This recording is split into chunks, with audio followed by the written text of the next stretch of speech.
Where We Live on Connecticut Public Radio. I'm Lucy Nalpathanchel. It's the end of a hard week. Nothing can be worse than losing a child in the way families in Uvalde, Texas have lost them. That loss is felt profoundly in our state because of what happened in Sandy Hook. Thursday evening, Newtown residents attended a vigil at Trinity Episcopal Church. My first guest lives in Newtown and has written about what it's been like raising two sons in a community that understands this grief. Akilah Alleyne Davis writes, "Gun violence has a long tail. There will be days when your town, your children, every part of this living you are doing, every corner of your imagination will feel like it belongs only to the tragedy you experienced." Akilah Alleyne Davis joins us now on Zoom. She's a poet and professor at Fairfield University and the author of The Nail in the Tree, Essays on Art, Violence, and Childhood.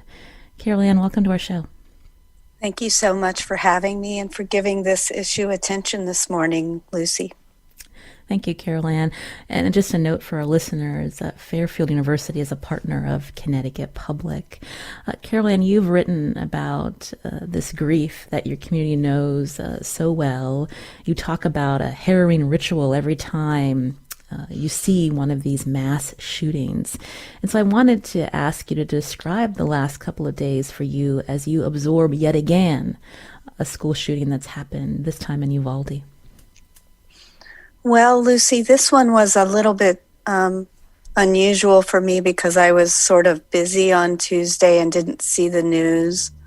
So part of the ritual is that people begin to reach out to me. So I found out about the shooting because there are people who live elsewhere who saw it and thought of me immediately and just wanted to make sure I was all right. So part of the harrowing ritual is figuring out why people are asking me if I'm all right, and then going and being pretty sure what I can think what it is and checking the news. So that is how this ritual began this time, which is a little bit of a shift. I think it indicates a level of awareness out in the nation around this issue. People calling themselves into the communities that are affected. So I'm going to think of that as a positive. Other parts of the ritual are emails from school superintendents and from the principal letting us know the measures that are in place to support us heading back into school, and the ritual of thinking, right, I have to send my child back. This probably sounds familiar to people who don't live in an affected community. I'd like to also mention that I think this is happening to all of us as a nation. Sometimes I almost think if you don't live in an affected community, somehow your helplessness is more acute, although there's no comparing any of it. You mentioned the email that you received from the superintendent. You have two sons, and so that kind of correspondence, was it unusual this time around when you heard from the school? I think there was a note, a note of sobriety about the age of the children. There's the eerie similarities with Newtown, with our shooting, were present in the email. It was very brief, appropriately brief. The tone of the email is always that it's, very sad news, and the support we always send to our basically our sister towns. Those are the focuses really of those emails. You talk about how people have reached out to you, and then in turn, are you reaching out to others in your community? Yes, we just kind of gather each other closer. There are hugs in parking lots and talk at soccer. And I was mentioning, I kept to my routine this week and went to all my regular obligations. So I wasn't at the vigil, but that's actually something I've learned to do. To try and say, I'm in this community, I'm doing the things that the community needs to have done. And some people have, that means going to the vigil. For some, that means running sort of errands for a team, or going to theater practice. I guess I'd like to emphasize just what a vital community we are, and how many people are here leaning into living here. Let our listeners know how old your children were when the Sandy Hook shooting happened, and how it's really shaped your worldview, but also just being a parent, and all of the things that we worry about with our children. And this just adds another layer. Right. My sons were 5 and 9 on the day of the shooting. They were in kindergarten and 4th grade. They were not at Sandy Hook. They were at a neighboring public elementary school. There are 4 in Newtown. That day has shaped everything about parenting, and also exaggerated simply some aspects of parenting. I think we all are always worried about the dangers our children are in. And I looked back at the poems I had written before the tragedy, and the danger was, my sense of children being in danger was present before. And then this only exaggerated that feeling. One really, really important aspect of my parenting I worked on quite a bit after the shooting was that the fears that I had were not endemic to my children, that my experience of that day would be different from theirs, and to try not to assume that they were living with the kind of fear I was living with. So I guess to try and preserve the idea that they might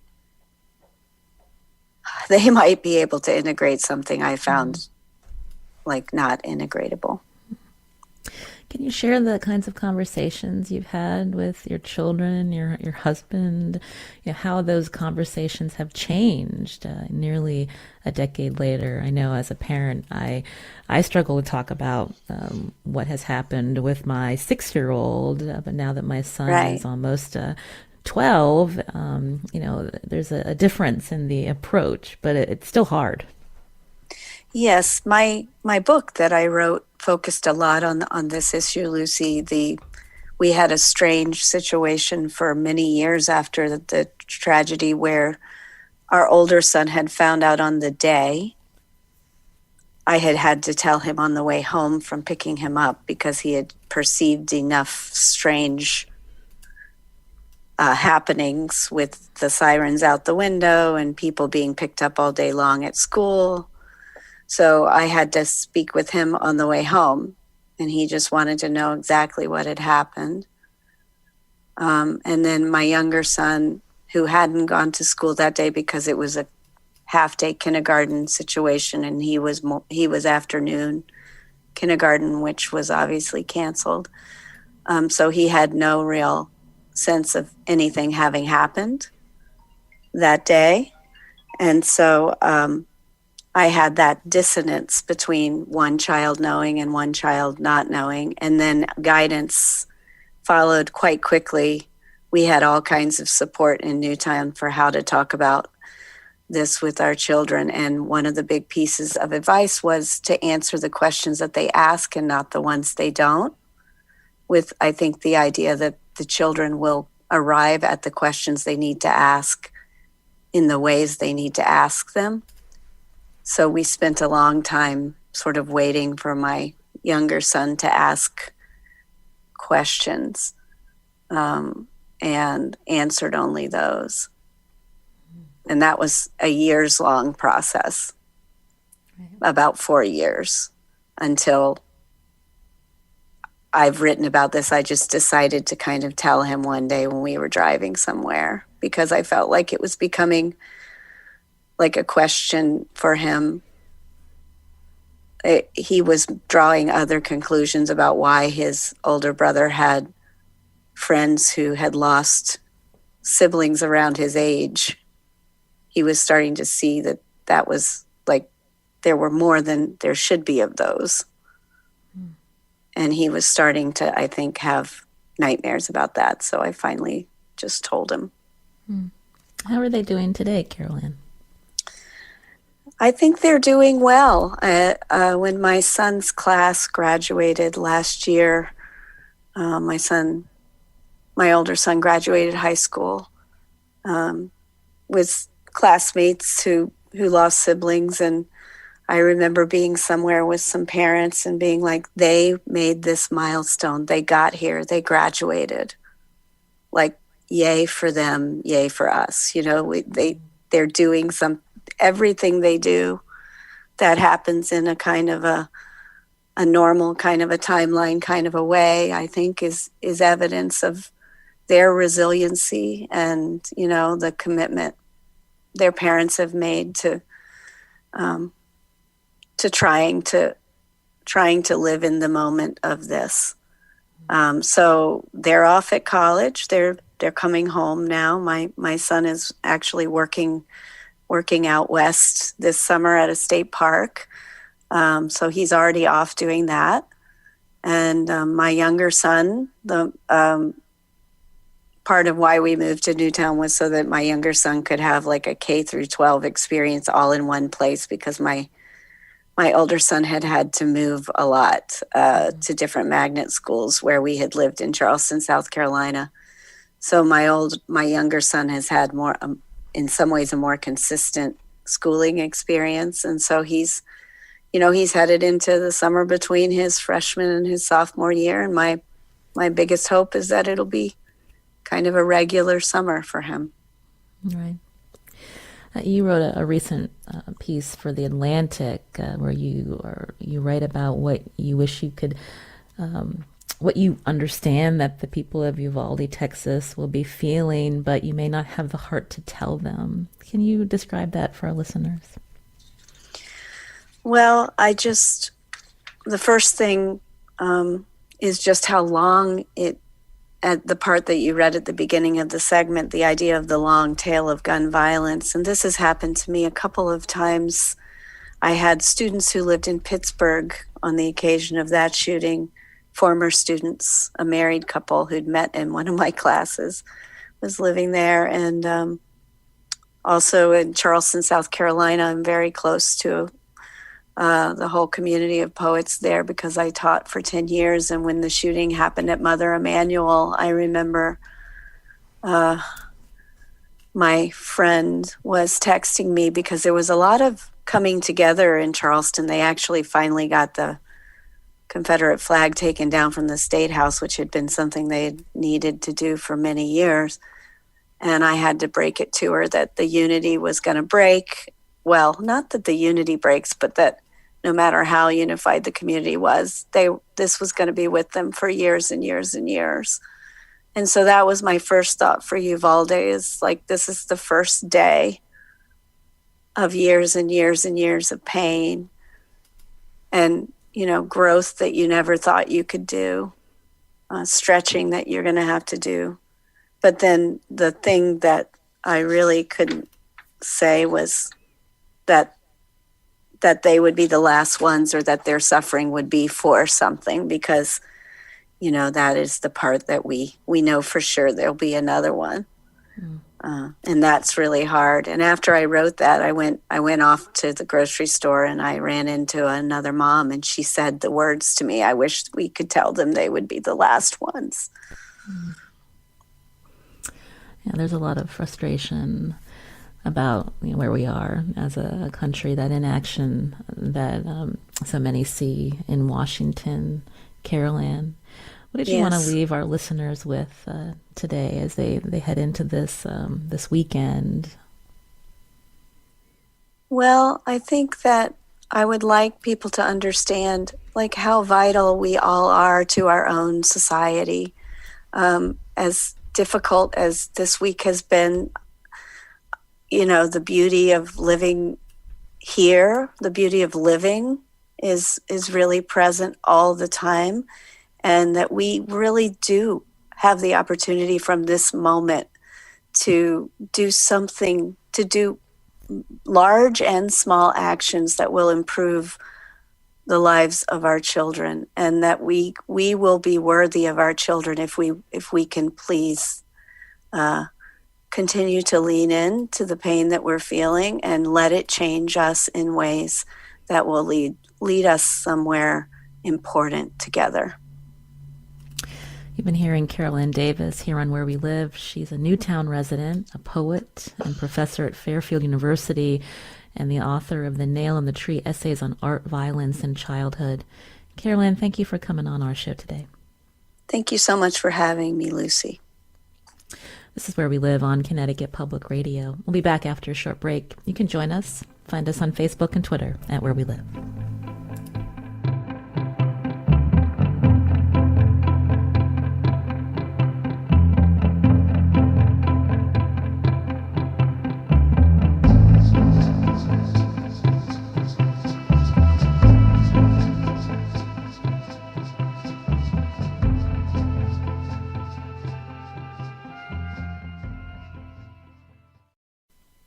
This is Where We Live on Connecticut Public Radio. I'm Lucy Nalpathanchel. For the rest of the hour, we're pivoting to a topic that gets a lot of attention in the spring, and that's testing in schools. Connecticut public school students in grades 3 through 11 have wrapped up annual state tests to measure performance in reading, language arts, math, and science. Standardized testing is a mandate from the U.S. Department of Education, but what does the data tell us about how students are learning and what disparities exist?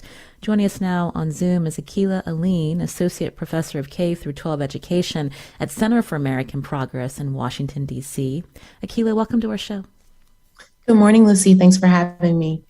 Before we get into testing, because of your expertise, the fact that you've got a lot of educator colleagues, is there anything you wanted to share about the last few days since the school shooting in Uvalde? Yeah, I actually would really like to echo Carol Ann's comments from the previous segment. I'm sick and I'm heartbroken for the families that have lost their children and their loved ones in Uvalde, Texas. It's incredibly devastating. And I just have to say that there's no amount of thoughts and prayers that can bring back our children who were lost in the Texas mass shooting. And so it's really important for folks to understand that, we're grieving another school shooting caused by easy access to guns. And we need to recognize that this is a failure to protect our children, as well as a failure to protect Black and Brown communities, Black men and women who recently were shot and killed in grocery stores and churches in the past couple of years. This is a uniquely American issue. And, Lucy, our CEO made a statement a couple of days ago saying that this is something that we have every power to prevent, right? We have the tools, we have the resources, we can create the policies, but unfortunately, we simply have not reached the morality to have a moral spine to confront this issue. And so, and I completely agree with what he said. And so the fact of the matter is, children are absolutely defenseless in this world right now, and congressional supporters of guns should really be ashamed of the heightened sense of fear and danger that plagues our communities after each and every one of these violent acts. And, it's unfortunate that it's so predictable, these horrific tragedies nowadays. And we cannot continue to be complacent with this as a society. We need to protect the lives of innocent children. Thank you, Akilah, for sharing that with us. We brought you onto the show to talk about standardized testing. Obviously, there were changes, especially during the pandemic. But I'm wondering if we could begin by talking about the origins of these mandated tests. I'm a child of the '80s, and I remember taking them when I was in elementary school. I grew up in Pennsylvania, but I remember the tests were the Iowa tests. So, what can you tell us about the origins? Yeah, so there's a long history regarding standardized testing in American history. I'll start off, way back when, I would say prior to the 1860s. Most people know that people of color were prohibited from accessing education and even punishable by death if they were caught learning to read or write. Right. And so we fast forward to early and mid 1900s when Black and Brown children were eventually allowed to receive an education. what we saw in schools was that Black and white students were segregated by their academic ability. And so we have a lot of social science research now, a lot of well-documented reports showing that there were various ways in which scientists would subject Black students disproportionately to a series of experimental studies that often projected ideologies that were racist and based on, systemic issues with how we see education and academic achievement.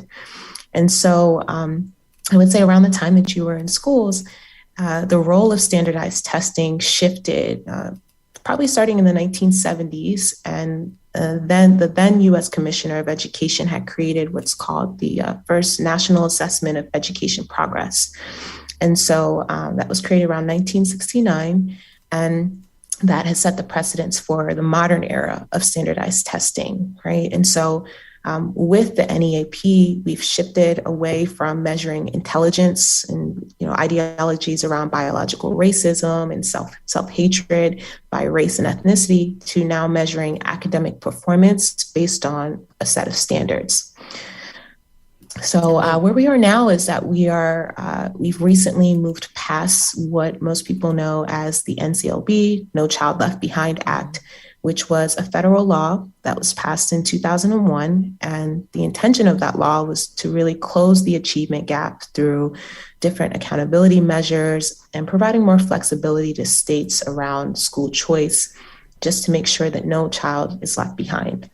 Mm-hmm. Now, the state accountability model for NCLB has received a lot of criticism and, hence the reason why we now have a new model, which I'll talk about in a second. But NCLB was based on graduation rates, test scores, and states were required to measure school performance through various metrics. But the most popular one that most people know about is called the Adequate Yearly Progress, or AYP.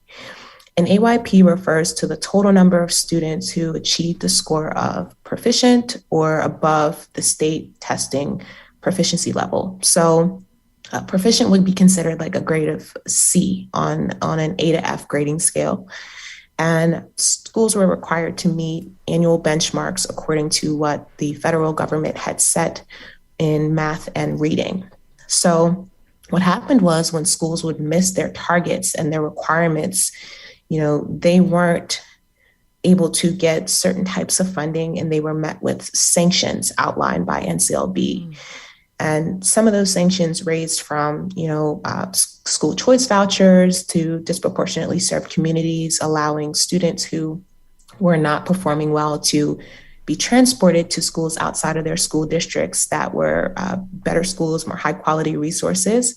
And other types of sanctions were like mandatory targeted tutoring and supports like that. So, Akilah, I wanted to ask, in Connecticut, when we think about standardized testing in our schools, when we think about how they were used to grade schools and, looking at a single point in time, I believe in Connecticut, they're starting to shift that and looking at factoring in growth over time. And so I'm wondering if you can talk about that approach.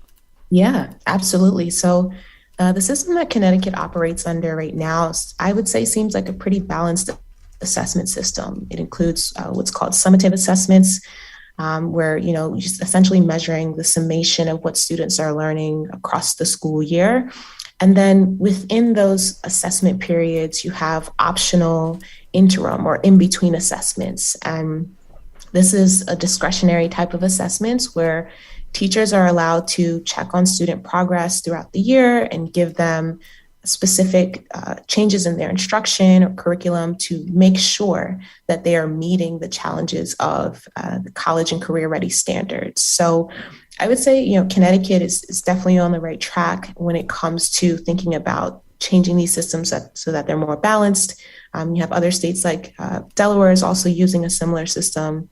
But the Connecticut Smarter Balance system is, a good one. And I think that hopefully at some point all states can get on sort of like a baseline model and follow the same type of assessment structure. Now, I mentioned the pandemic, and so I'm wondering when we think about how these assessments, how schools are approaching them, because we know it's something that the education department under Education Secretary Dr. Miguel Cardona, it's still a requirement. And I'm just wondering, in terms of when we were talking about sanctions earlier from NCLB, how that has even changed. Yeah. So back in 2020, pretty much all states received the opportunity to waive their assessments and accountability systems. So what that means is that schools weren't necessarily required to report on how their students were doing. On one end, I think parents and teachers and community members were very relieved by that because, the stressors of the health aspect of the pandemic was sort of conflicting with students being able to get what they needed in the classrooms. However, there's been a lot of backlash concerning the decision to not only waive test scores or assessments in 2020, but many schools took advantage of the opportunity to also waive in 2021. So what we're seeing now is that we essentially have very little data since most states weren't actively identifying schools where students needed additional supports in the past 2 years. We don't really have very much data on, which students have fallen through the cracks. And, that's coupled with chronic absenteeism. And we've lost a lot of students in our schools. And we're trying to figure out how to measure that now. Right. And so when we think about how these assessments can be used in a way to measure, as you mentioned, learning loss, but also thinking about how these tests were used to even grade schools, or even some states thinking about ways to measure teacher performance. And so there's a lot to unpack here, Akilah. So from the center, from your perspective, what is the best approach? Yeah, that's a great question. I think generally most people are still figuring it out. But I think from, CAP's perspective and my personal perspective, I guess there's two parts to my answer here. One thing that our team generally has a strong take on is how we are defining learning loss. And so we're very careful in how we use that term. Conceptually, we view what's been happening as interrupted learning or unfinished learning, as opposed to learning that has been lost. Essentially, we don't necessarily believe that learning can ever be lost, but that students can always gain what they need to gain as long as it's provided to them and they are offered equitable opportunities, materials, and high quality instruction. So I'm really glad you brought that up, because I think that is a term that we're really trying to sort of center a conversation around, and particularly being careful of how when we do say learning loss, like who does that term or that phrase get attached to across demographics? But to answer the second part of your question, I would say that really what we'd like to see, we do a lot of work around something called community-centered conversations, where we go into communities and we speak with students, teachers, state elected officials, state education agencies, and we find out from them what is going on at the ground level. So one thing we really are pushing for is for teachers and elected officials to really be asking questions about how the current state of academia and the academic curriculum in schools is related to workforce development, right? And we also want to see our teachers working side by side with the people who create these tests, the psychometricians who actually create the tests. These are experts who know what to ask on the test, but we do know that there can be implicit biases in who's creating the test. So working with communities and having a community-centered approach to test design is super important to us, because then you get to hear about the lived experiences of those taking the test, and you can really adjust the small things like sentence structure to make sure that it's equitable and students can respond according to their worldview as well. You're hearing Akilah Alleyne here on Where We Live. She's from the Center for American Progress, as we talk about required standardized testing, their role in how schools are measured, how students are, whether they're considered that students are learning to a particular standard. And I'm wondering, we're also seeing states approach differently, Akilah, when it relates to school funding. Mm-hmm. Absolutely. Yeah, when it comes to school funding, that's also a very touchy subject. Typically, what happens is under ESSA law, which is the Every Student Succeeds Act, there's a certain percentage of funding that is allocated to states to perform their assessments. These are called state assessment grants. And, what happens is when schools aren't necessarily doing well, those funds don't get taken away, but they are very much restricted into how they can be used. And they can only go to certain aspects of the assessments process. And so there's a lot of frustration nationally concerning needing to be more flexibility about how the funds can be used. And also like not punishing and penalizing students who are underperforming by taking money away and taking resources away from the supports and services that they need. And so one of the things that we would really like to see in the work that I'm doing with my team is states taking advantage of something called a demonstration authority, where they can apply for grants to do innovative assessment models, create some new models, and create new evaluation systems, and try some new ways of testing and reporting the results of these testings that can be adopted in the future as a permanent model in their states. How do you think parents should approach these standardized tests? I mean, we get reminders when the testing will occur, and teachers and principals will say, make sure your child has a good breakfast that morning. And I'm just wondering, in terms of, the perspective that you bring, how parents should weigh these tests and the role in their child's education, as well as, in the school that they're attending. Yeah. I think that we have some parents who are very, very involved and super engaged in what's going on in their schools. But then you have parents who work 2, 3, 4, or 5 jobs, and they can't afford to necessarily take time at the end of the day when they have to provide a meal for their children and prepare for the next morning. And so parents are telling us in our community conversations is that they would really like to see these test results more accessible, whether it be on the school website. One of the things that we noticed when we were looking for research on this is that a lot of the links are inactive on state websites. So there'll be a link to test results or PDFs, and you click it and it'll be an error message, right? And so that defeats the purpose of accessibility. And so our parents and even teachers, they want school systems to collect and distribute data that are both useful and purposeful in their daily teaching and learning for their students and their children.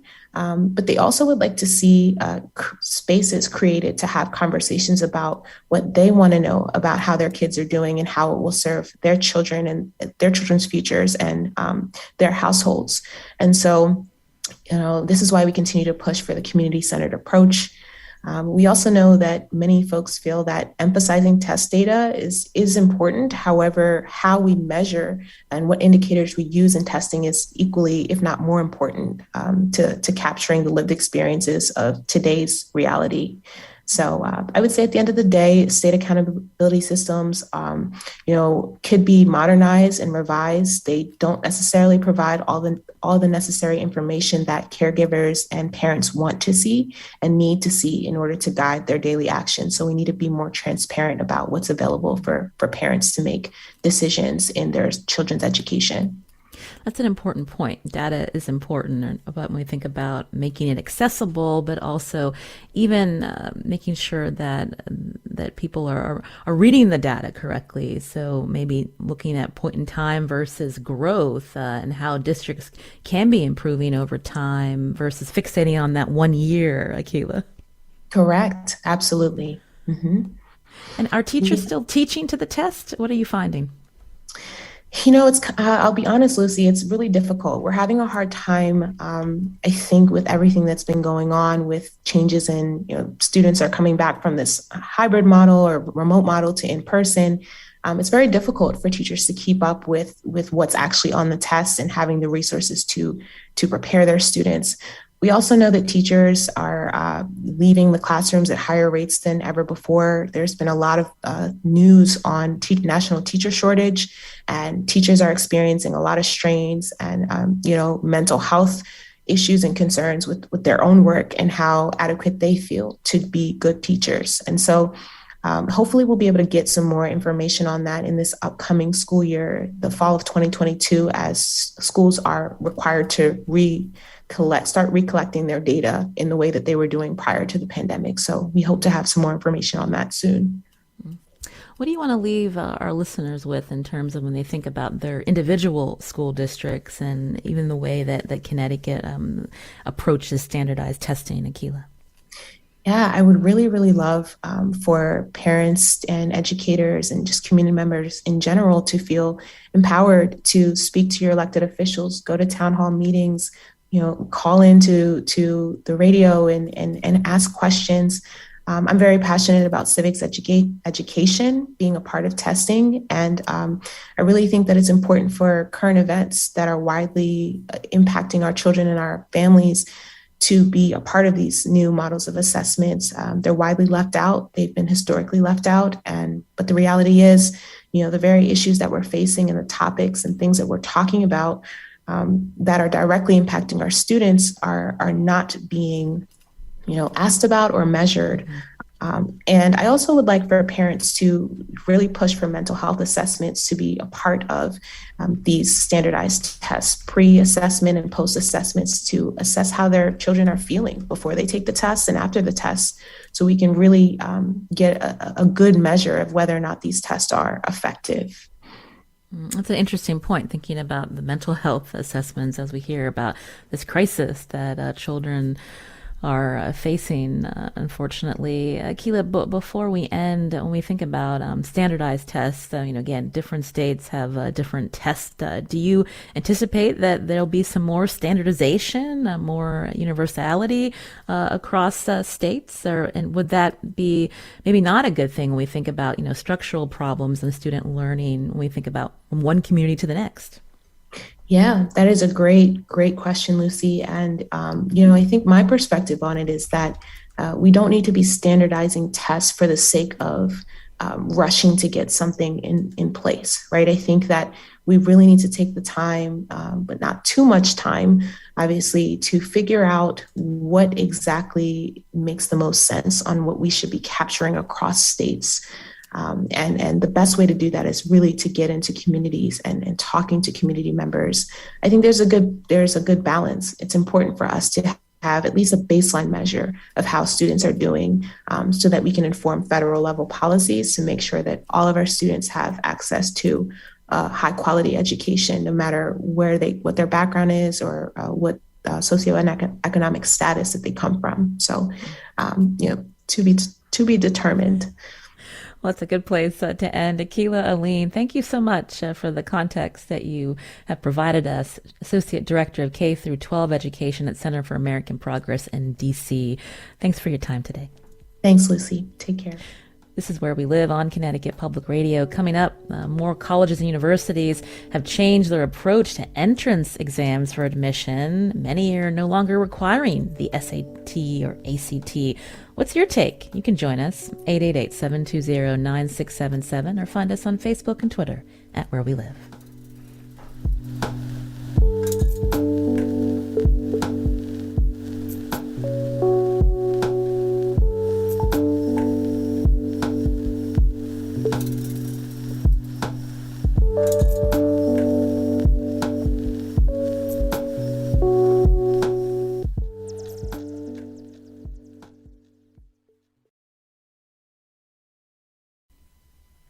This is Where We Live on Connecticut Public Radio. I'm Lucy Nalpathanchel. The pandemic led many universities and colleges to drop the requirement that prospective students must submit SAT or ACT scores to be considered for admission, including the University of Connecticut. In 2020, UConn said at the time it would be a 3-year trial made after it had studied the issue, saying to the Connecticut Mirror, high-scoring students tend to be successful, but that doesn't mean those who struggle on the test won't also do well in college.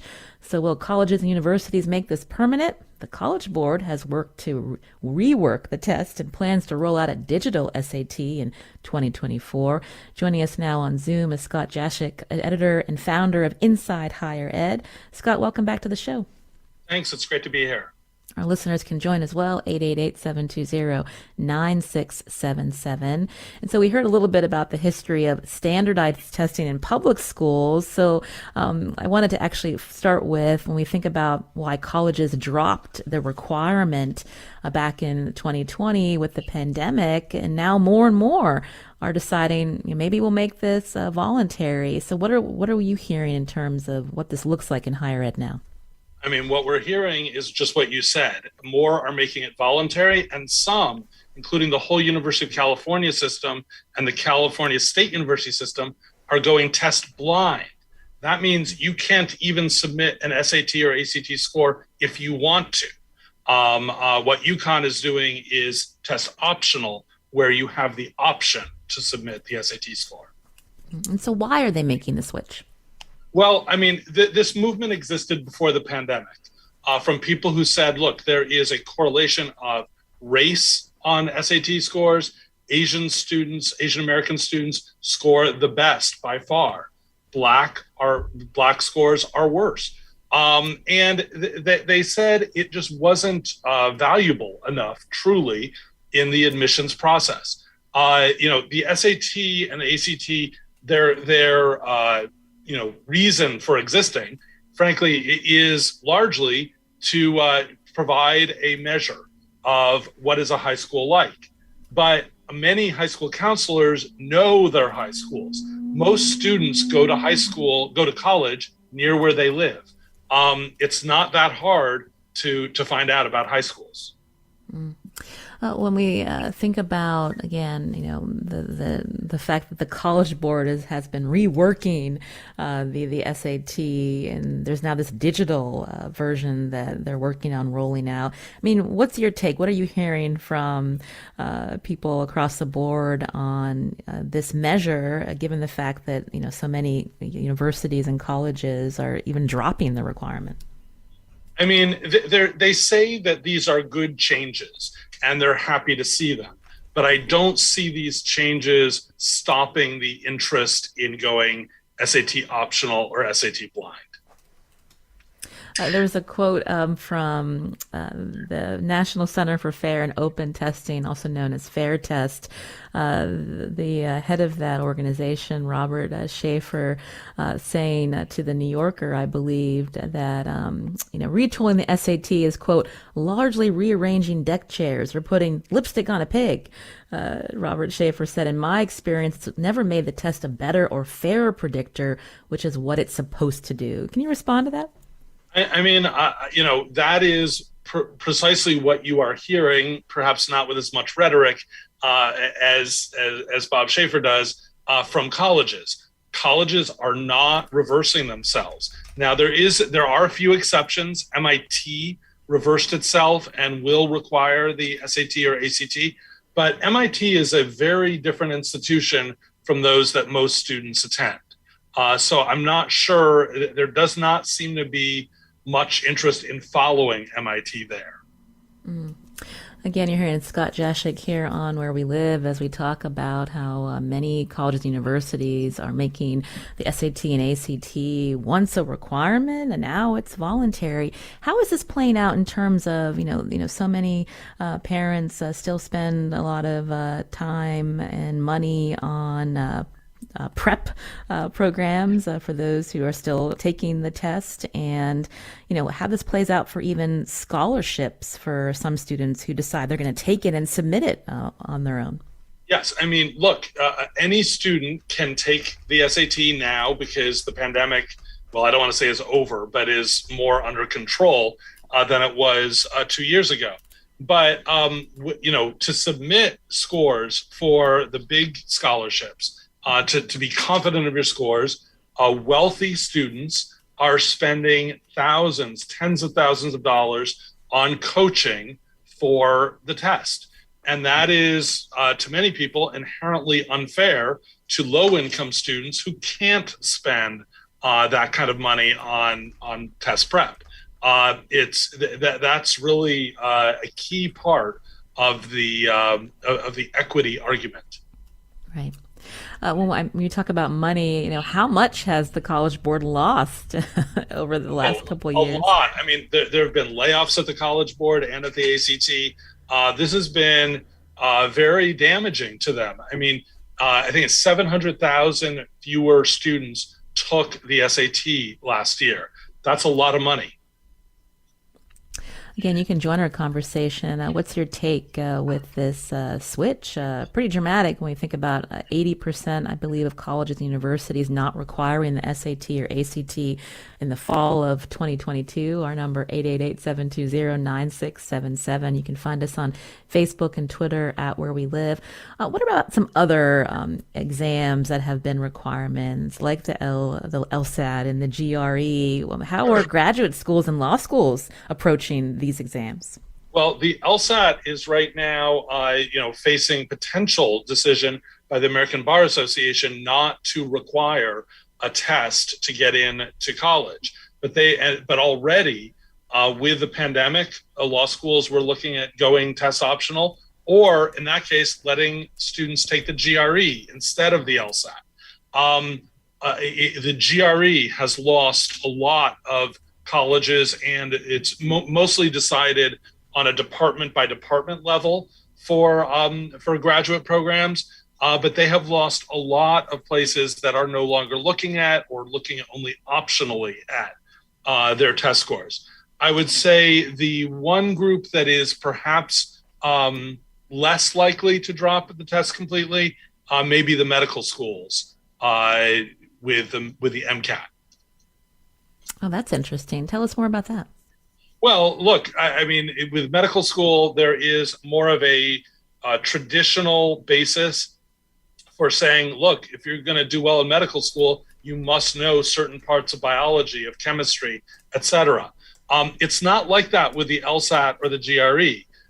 There's no, the LSAT does not test knowledge of laws. It's a general test of intelligence. So if colleges at one point were weighing the SAT and ACT scores pretty heavily, but now not a requirement, what will take the place of that when colleges and universities are thinking about students who they should admit and have a bright future ahead of them? Sure. I mean, first of all, grades in college preparatory courses. That is by far the most important thing. But beyond that, student activities, awards, essays at some colleges. So there is still a range of things that colleges can require. Many have started for essays requiring it to be an essay on which the student has received a grade, and they ask them to submit the graded essay, which prevents students from cheating, basically, by submitting an essay that somebody else has looked at. Again, you've been hearing Scott Jaschik here on Where We Live. He's editor and founder of Inside Higher Ed. Scott, thanks for coming back on the show. Thank you. I'm Lucy Nalpathanchel. Today's show produced by Tess Terrible. Our technical director is Kat Pastor. We'll be back next week. Enjoy your weekend.